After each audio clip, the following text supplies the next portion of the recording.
and those that play a role in technology as a critical part about thinking about that strategy and how that strategy gets solved through a technology outcome. Yeah. So I think it's shifting, and I think that the important part for people who are in technology, but also who are evolving and emerging as tech leaders, is to be able to have a conversation that is based around the solution and the problems we're trying to solve for customers and for organizations, rather than the tech itself.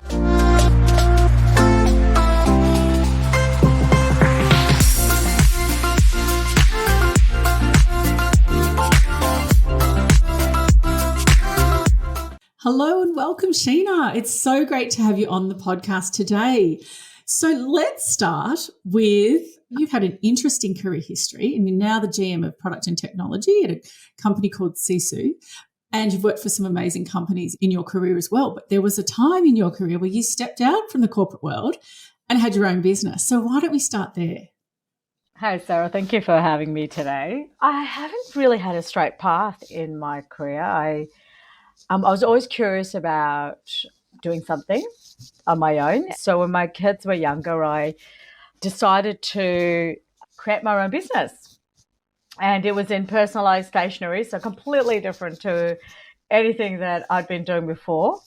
We managed to win very quickly some large customers, including, the likes of Borders and for those who don't remember, Angus and Robertson. Yeah. An interesting learning for me, and I think it'll be helpful for the rest of our conversation, is that it was the early days of the internet. Twitter, blogs were really accessible by then. And like with every young business, cash flow is always a problem, right? So I had to break a few rules along the way. And that was being a distributor that decided to go digital straight to retail customers. Wow. Now that's pretty common today, but in those days, Definitely. It wasn't that common. No. Yeah. So how long did you do that for? About 3 years. And then was it the pull of the corporate world? Is that what pulled you back in, or what was it that made you say, no, going back to corporate? Well, I had really young kids at the time, and it's interesting because there's a little bit of illusion that having your own business gives you a huge amount of flexibility. And maybe it was a little bit of timing as well. My kids were really young. I didn't probably have all the flexibility that I thought I would have. And you spend a lot of time in your own business. It actually consumes you, right? More than that, I felt like I just achieved what I wanted to. Yeah. I'd learned what I felt like I needed to learn. And to this day, I think that I still use that. Yes. So where did you go after that? What was your next step? So it's either the other way, one way or the other, right? I want to go and start my own business, or I want to get back into the corporate world. It's not always that easy to get back into the corporate world once you've been out. What was your experience like? I started out in the corporate world. So I started out in consulting. Right. And when my kids were young, before I actually went into my own business, I continued to do part-time consulting. I've had relationships in the industry already, and I think that's probably an important learning, is to really maintain those connections and relationships. Yeah.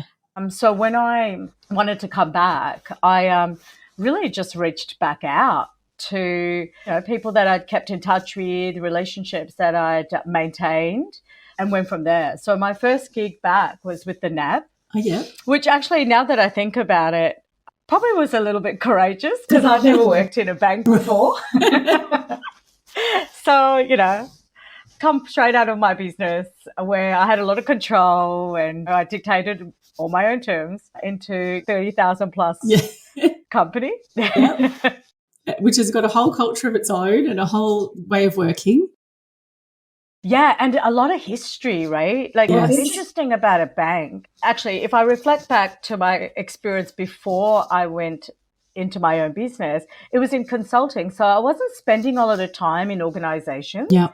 But then, when I came into the NAB, what you realize is that people have long-running relationships and deep relationships, right? They've been there for years, or they've known each other for a long time. a lot of people in banking work across the banking sector. Yes, very true. So for me, that was probably the biggest and learner is that people had long running and deep relationships and deep networks. Yeah, that's very true. You've got to figure out a way to navigate that and be trusted. Yeah, and you haven't always lived in Melbourne, have you? No. I started my career in New Zealand. I moved to Melbourne whilst I was consulting. I was with Ernst & Young at the time. So I took an opportunity to come here for a couple of years, and I'm still here. Yay! We're lucky for it. So thinking about before we started working together, what problems were you facing, if you had any that you wanted to share? Yeah, that's a really good question, actually. I guess if I reflect on my career, it hasn't really been a straight path. And what I mean by that is that, I haven't spent, let's say, long periods of time in an organization and sort of progressed my way through in any particular singular organization. I've probably done a variety of work. That's largely because I really love solving problems. I think I've found my niche, right? Which is that, I think one of the greatest advantages of being in technology and in an area of transformation is that we get to create solutions that really help people, right? And change the lives of people. So I've probably followed more of a path that's driven by that desire rather than necessarily any particular progression path. And I think that the other probably aspect of it is that those decisions have also been made because I'm the primary caregiver. Yeah. And so, I haven't often made decisions purely based on just my career alone. I factored in, as I'm sure with most women, right, my children and their lives and, what I sort of want to see from a family situation. So this is the first time I've sort of had the opportunity to be at an inflection point where that hasn't necessarily been the constraint. I wouldn't say it's a constraint, but an important factor. My kids are coming to the tail end of high school, my older child in university and coming to the end of that. Wow. So I think that's really prompted me to think about, what do I want to do over the next 5 to 10 years? Without any specific, restrictions, but it's meant that I can think about things differently. It's a nice place to be, isn't it? Yeah. Yeah. I'm not quite there yet, but I do speak to a lot of people who get to that point who are like, yeah, my time now. It's quite refreshing. And I think you need someone to help you think outside the square because you've been in that square for a while. As you know, I mean, we're talking 10, 15 years, right? 20 years. So, yeah. So, yeah, it is a long time. So giving you that freedom, I suppose, what did that mean for you? Like having sort of that time to, I suppose, map out what you wanted, go for what you want. What did that mean for you? Actually, it comes with opportunity and it comes with challenge. And that is that you can have a wealth of ideas of what it is that you want to do. It's a bit like, when you go to a car park and there's just too many spaces to park in. You actually can't pick one, right? If it's really busy, it's really easy to make the choice. That's a good analogy. So I'm not necessarily hinged to a straight path, right? Because there's nothing that I've done in the last 20 years that's demonstrated that. I think I knew what I wanted to do in terms of, I like to do things that are aligned with my values, purpose, to show up every day and contribute. So now it was just a matter of thinking about how I bring all that together and think about what that looks like over the next 5 years. So that brings me to my next question. What 3 areas did you find of our working together had the biggest impact? Look, I think the first one is what you prompted out of the time we've spent together is that I have a lot of knowledge I can contribute, right? And that there's an opportunity for me to structure that and make it part of my brand, which is that, I don't always need to just offer that information in the role that I'm in, that I can structure it in such a way and make it available and valuable to other people and through other channels, right? Whether it's through LinkedIn, whether it's through this podcast, whether it's through speaking engagements. That was a bit of an eye-opener for me. And that also becomes valuable as you think about your career over the next 5 to 10 years. And I think that that was probably a really big learning for me. Yeah. That over the years, I've learned a few things, and those lessons learned and that valuable information is something that I can use to advise and take other people on the journey.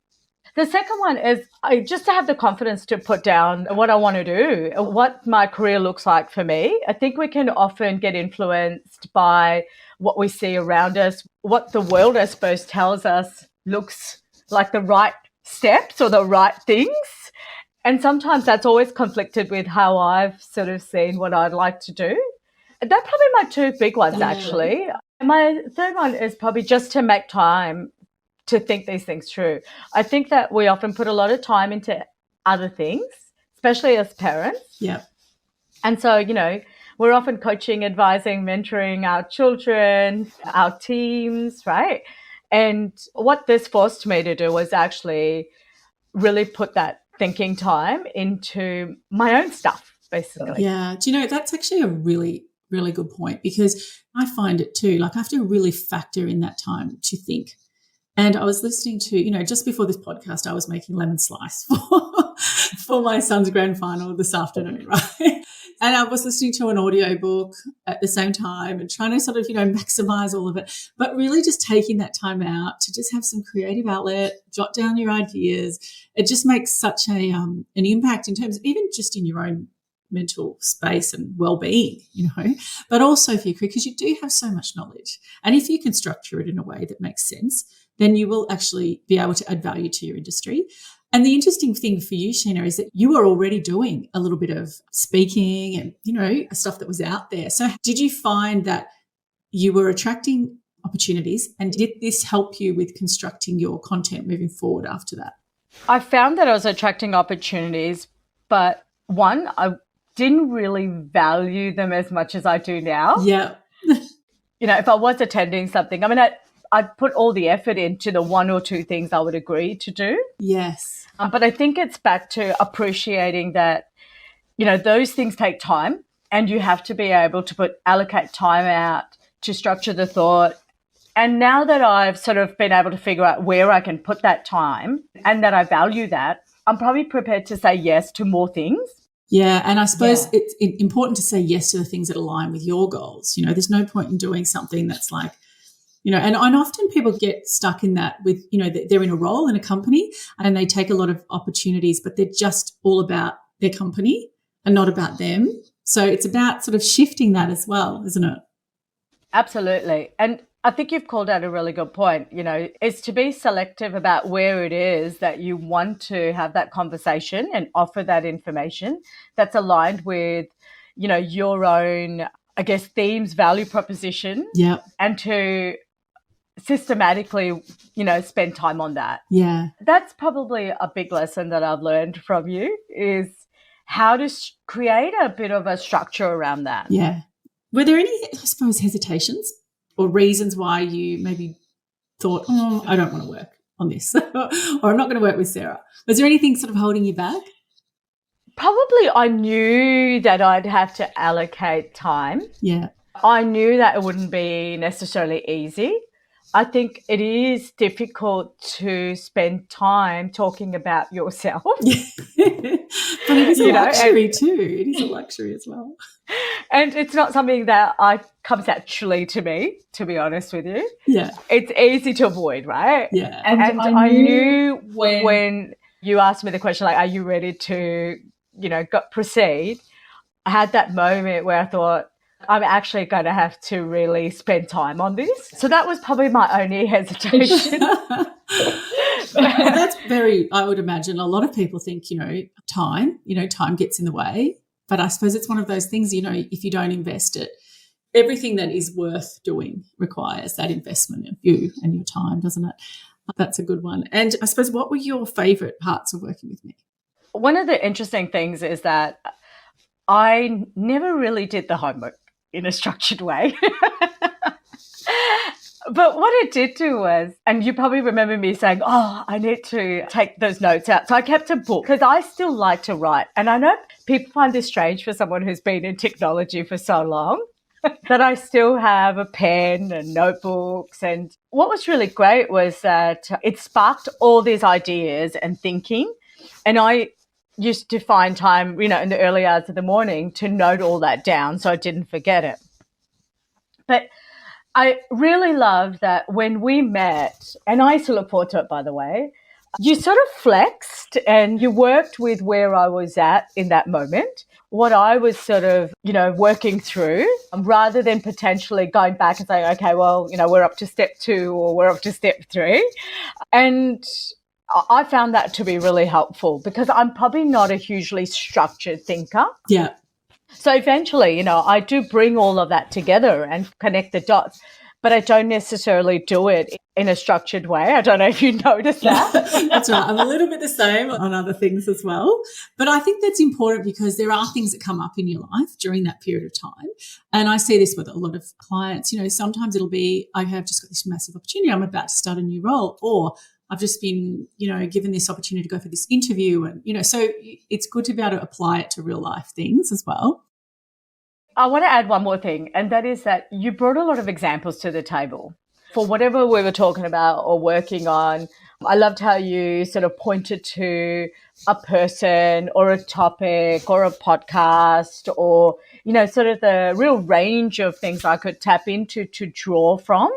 I did this course once where they said, we're going to write our professional story, but here's a white piece of paper, go have fun with that. And here's some key things. That's really difficult, right? Because when you already have a whole bunch of thoughts that you're not sure how to structure, that makes it more challenging. It doesn't actually help. So I think one of the things I really enjoyed is that you were sort of able to point in a direction without setting all of the boundaries, but just highlighting some reference points that you could reflect on to be able to guide you on how to work through things. Yeah. And that's all about that fast tracking. We don't want to reinvent the wheel, right? We're busy, we've got stuff to do, but we want to get a great result and get value. Let's think about the people that are listening today. Who would you recommend to me or my programs or to work with me or do this sort of work? And what advice would you have for them?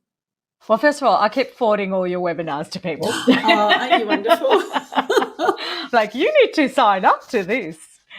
Look, I think anybody can reflect on and spend time in an executive program and coaching session with someone like yourself, Sarah. And I think, to be honest with you, I think it doesn't always have to be when you've reached that level of being an executive. You could start that journey a bit earlier as you lead into that. I mean, on reflection, maybe I should have done it 10 years ago, Obviously, I've had that inflection point, and I think for anybody who's at that point, particularly in a leadership role or in an executive career and are thinking about what they're trying to do, that may be different or that may be a confidence building next step, I would certainly highly recommend that, especially if you've got loads of ideas, but you're not sure how to really bring that together. Yeah. To think about what that next step could look like or how those puzzle pieces come together. Yes. I would just really highly recommend this program for them.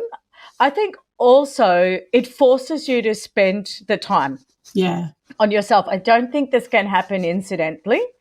That was probably my original method, is that incidentally I'll end up making these choices. And I think I may have been fine, right? Yeah. But one, it's been hugely confidence building for me because it's really reinforced maybe what I already knew about myself, but sometimes you need, someone who's a third party to shine that light.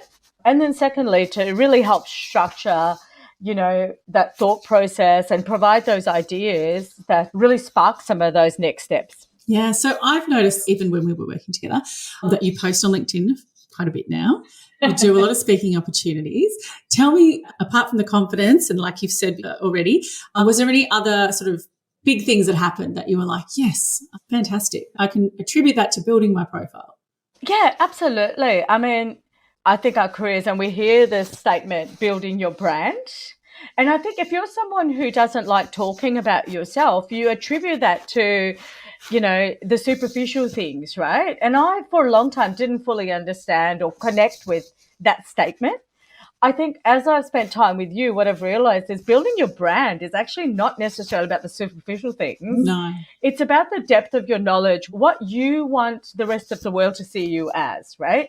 And your ability to define that and then really play in that space. So, I think I've learned how to use LinkedIn more effectively. We all have a professional network, but, so what, right? And I really have realized that there's real benefit in utilizing those toolkits, those relationships, those networks far more effectively.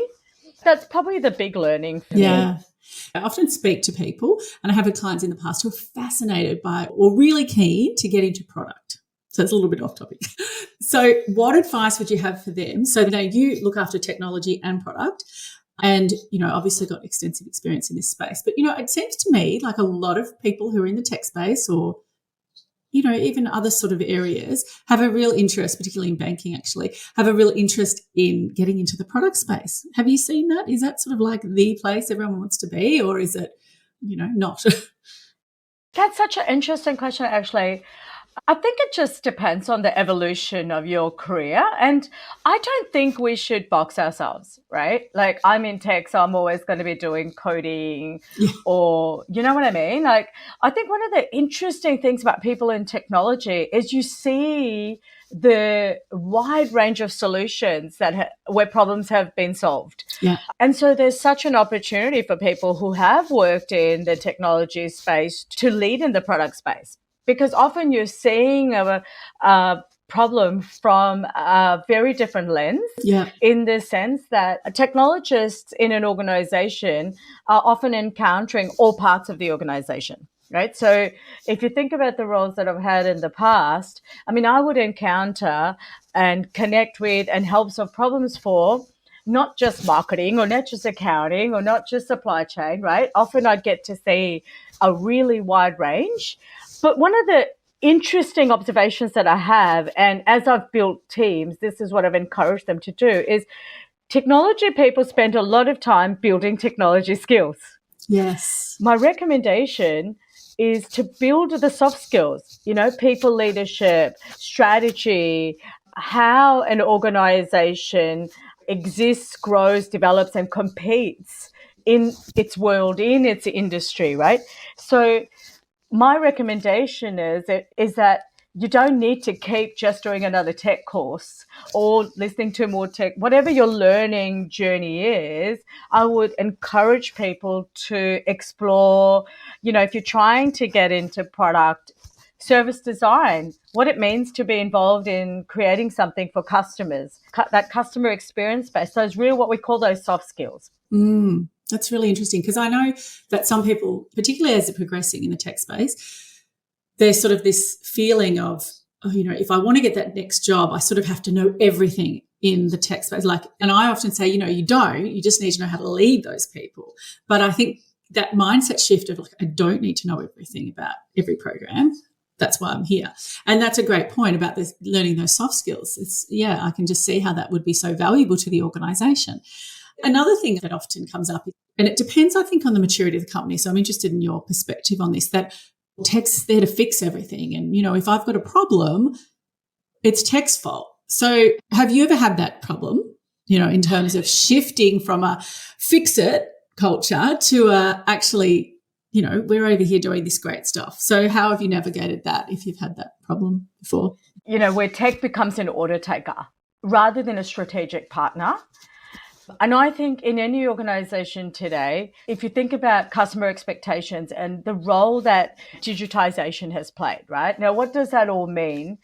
Today, given we've got such an advancement in technology, everyday mums and dads, everyday people have access to technology, right? To run their lives, to do their jobs, to whatever it is, right? Which was not probably the case. So the day-to-day individual's technology skills is actually really high. If you think about the, Gen Zs, like our young adults and teenagers who are digital natives, they have incredible technology skills, right? So for us now, it's about, as organizations, how are we exploring and transforming to keep up with that and to keep up with those expectations and those skills. And technology and technology leaders are now strategic partners. Yes. They need to be a critical part of what I call a business solution, right? Which is not a tech solution. You're not ringing your tech team to say, hey, can you fix this, right?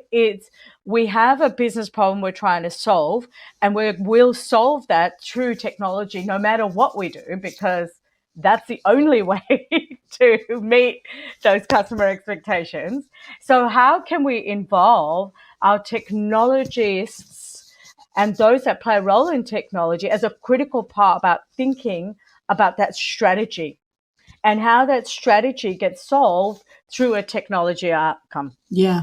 So I think it's shifting, and I think that the important part for people who are in technology, but also who are evolving and emerging as tech leaders, is to be able to have a conversation that is based around the solution and the problems we're trying to solve for customers and for organizations, rather than the tech itself. Yes, I like that. And I was just going to add to that ability to tell a story and to have that experience. You're right, and it's funny when I think about, I won't go back that many years, but, there used to be a day that the technology at work was better than your technology at home, right? And then that shifted, and now it's like everyone's so, tech savvy and everything's there for you. So, that's really interesting. And I think, too, to separate yourself from, if you really want to excel and sort of keep moving up in your career in technology, you have to have those leadership skills and abilities to tell stories and connect all those business strategic dots, which feeds into those soft skills you just said.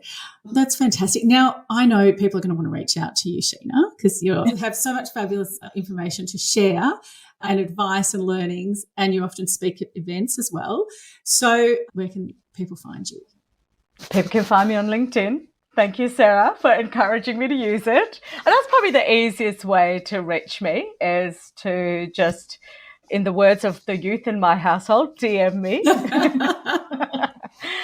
Yeah, that's right. Slide into my LinkedIn DMs and have a chat. And, I'm particularly, as you know, really committed particularly to helping women in STEM. Yes. And helping grow women in STEM and encourage and support. I think that haven't always had a really good experience. People always haven't had those leaders that they could lean on, rely on, feel like that they're being supported and championed by. And so if you're that person, reach out, because I'm really committed to ensuring that where we have women who want to grow in STEM, that they can find a place to be supported, championed. And if it's not me, I'm happy to liaise through an entire network of amazing women that I myself have come across and connect them in. Yeah, and you have got an amazing network, don't you, of other tech leaders as well?